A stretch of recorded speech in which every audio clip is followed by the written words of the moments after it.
Hey guys, okay, so in this video we're going to talk a little bit about impulse control. So I've got some roasted chicken here that I've just cut up into a few cubes. This is what I'm going to be using. As you can tell, Kim is very excited at the opportunity to have some roasted chicken today. So we're talking about impulse control. So if you have dogs who, when you open the door, they rush out underneath your feet and run out the door, that's a problem.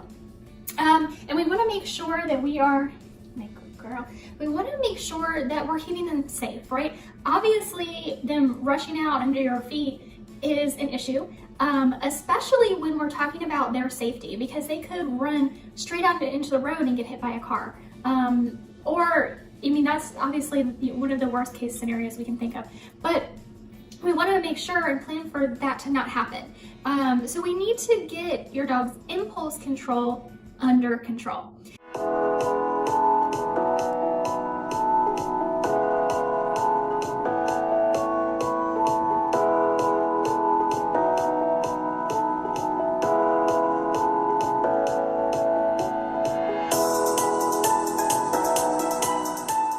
So this is a fun little game. We're going to turn this into a game because I always like to make sure anytime we're training with our dogs that they're having fun. They're going to learn so much better that way. So one thing I would suggest doing is, and I talk about this here and there throughout the course, anytime we're training, no matter what it is we're doing, if we're training something really simple like a sit, or if we're going through even more elaborate things, if you're trying to teach your dog scent work, or if you're trying to teach your dog, obstacle course work, or just anything that might be difficult for your dog. And for some dogs, different things are going to be difficult, more or less, for different dogs. They're all individuals, just like we are. And it just depends on their level of, activity, anxiety, all these different things come into play when we're talking about training. So some things that are easy for one dog may be difficult for another dog. So we have to take that into account as well. So we need to find your dog high value rewards for your dog. It doesn't always have to be food. In fact, I'm going to be using food in this demonstration because it's very accessible, and I want to make sure that when I'm showing you what I want you to do, that Kim is helping me the best way possible. But it doesn't always have to be food. If it is food, like I'm doing today, make sure when their next meal time comes that you are taking into account what you've given them in treats for training, and remove the extra calories from their meal the next time. So when I feed her dinner tonight, I will definitely take into account that I fed her some roasted chicken. But what we want to do, get back to the point at hand, we're talking about impulse control. So I want to make it a game, and anytime we finish a training session, whether your dog is doing really well with that particular cue or they haven't quite mastered it yet, it's okay. We always want to end on a high note. So even if your dog maybe didn't quite get what you were going for that day, that's okay. Don't end frustrated. Don't end with a ton of anxiety yourself, because that's going to affect your next training session. Always end on a positive note. One thing I do recommend doing is end with a cue that they do know. Something pretty simple, maybe a sit. And then go and have a little bit of a play session. You want to make sure that when you're done with training, your dog has in their head, this was super fun and exciting. They love doing this with you. So always end on a positive note, both for you and your pet. So, all right, come on, sweetie. That's my girl. So let's talk about impulse control. I don't want her running out the door. So what I have trained her to do, I tell her to stay, and she sits right here by the door, and she doesn't walk out the door until I give her another cue word letting her know it's okay for her to walk through the door. So how do we train this? One at a time. First of all, if you have multiple dogs, we do want to do this one dog at a time, especially if you have, Kim is a smaller dog. She's not the smallest dog, but she's a smaller dog at around 15 pounds. I don't have a hard time, if she pushes up against me, I'm not going to fall over. If you have a larger dog and you do have a dog that can just barrel right through you and push you over, start out with your dog on a leash so that you know you have control that they're not going to run through the door when you're trying to, or push open the door even though you're pushing against it. So start out on a leash if you do have a larger dog who can just barrel right through you and push you over. But with Kim, she's not going to be able to do that with me, so I'm not as concerned. I'm not going to start out with her on a leash. But let's turn this into a fun little game. So what we want to do is, anytime we go to open the door, we're going to start pretty simply. However your dog would normally react, and you can take this in as many baby steps as you need to. Thank you for being such a good girl. Okay, what would happen normally if you put your hand on the door? I'm gonna unlock it. So if you unlock the door, if you put your hand on the door, if your dog comes barreling over to the door, what you're gonna do is give them a cue. I tell my dog to stay. Sometimes people would prefer a wait. They want to distinguish a stay and a wait. That's okay. I tell her to stay. And she knows not to come running already when I just put my hand on the door. So the next step would be, maybe you start to open the door. What did your dog do when you start to open the door? Are they gonna barrel around and rush through to try to get through the door? Well, if they are, if they put their noses up to the door like they're trying to push and get out, close the door again, okay? Give them the cue to stay or wait. As soon as they do so, give them a treat, because that's what we want. Here, we want to give them the cue of stay or wait. If you're dealing with a dog who's hearing impaired, this is what I like to do. It's just a flat palm, stay. That's what I use. And you can use different hand signals. I tend to use a combination because I had a dog previously who, as she aged, she lost her hearing. So when I would use cues like stay or sit, I incorporated hand signals as well. That way, if your dog does ever get to a point where they lose their hearing, they already know the hand signal. So she's doing really good. This is what she would normally do. This is her stay. Good job. Good job, my love. And just take it baby steps, right?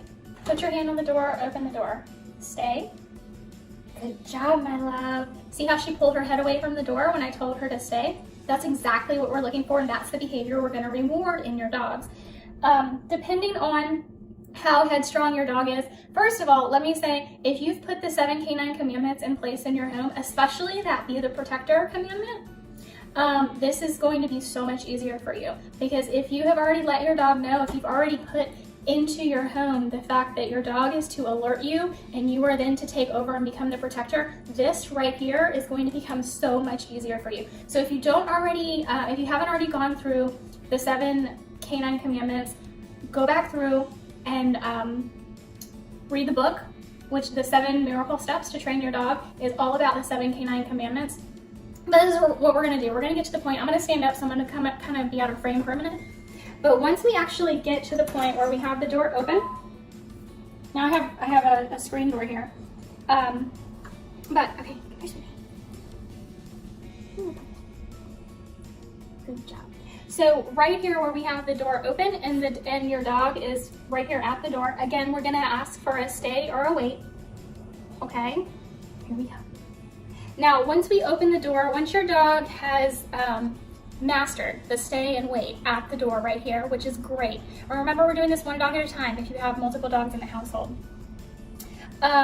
Then when we actually open the door and you step on the other side of the door, you're going to need another cue word to release your dog and let them know it's okay to cross that threshold and go outside.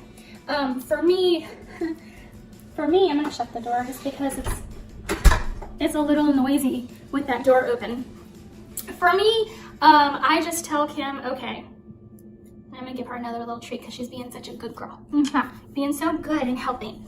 Okay, so I just tell her, okay, and she knows she's released from her stay and she knows she can walk over that threshold. A lot of people prefer to use words that are not commonly found in their everyday vocabulary, so you can definitely choose another word to use to release your dog from the stay or wait position. A couple other things I do want to talk about. Once you get where you need to be with one dog, then you can start bringing your other dogs in and doing it with multiple dogs at the same time. And you may have to kind of start over a little bit. They're going to distract each other. They're going to see what they can get away with when you have multiple dogs in front of you, and that's okay. make sure you have your cues down pat with one dog, and then each individual dog on their own before you start bringing them together, especially if you know they're just gonna overpower you. You definitely wanna be cognizant of what you're gonna be able to do and what you wanna prevent your dogs from doing to you. So that's basically the kind of game that we play when we are teaching impulse control. We also want to do this not just at one door. We want to start at one door or one entry point, and then also practice this at other entry points in and around your home. For example, a front door and a back door, a side door, a garage door.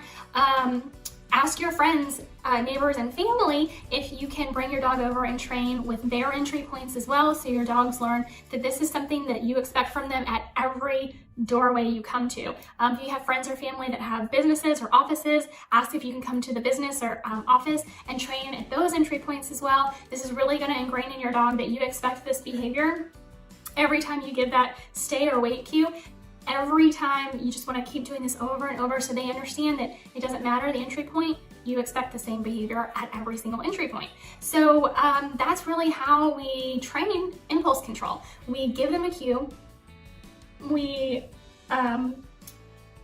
don't allow them to actually run through the door. We're going to take a step back, like I was showing you. If they try to push into the door when you're opening it, close the door again. Give them the cue to stay or wait one more time. Reward that stay or wait when they do give it to you. And when they don't give it to you, you take another step back and let them know that what you're looking for, and be consistent with this. That's another really big key. Again, going back to the 7 canine commandments, consistency is going to make a huge difference. If you're in that training process and you let it slide one time and you don't ask for the cue and back up when they don't give it to you, they're gonna know you have a weak point and they're gonna push through. So remain consistent, be positive, always end every training session on a positive note, even if that is with playtime. Make sure you and your dog are both happy at the end of every training session. That way, the next time you go to train, it's gonna be so much easier. They're gonna want to train with you the next time. You're gonna wanna train the next time. So make sure to end on a positive note. And with that, I'll go ahead and end this video. If you have any questions, please let me know. And let me know how this is working for your dogs. So again, I'm Jessica, the Furry Family Coach. I'll see you guys in the next video. Hey, thanks for watching. Make sure to give this video a thumbs up and subscribe to my channel so you never miss another video.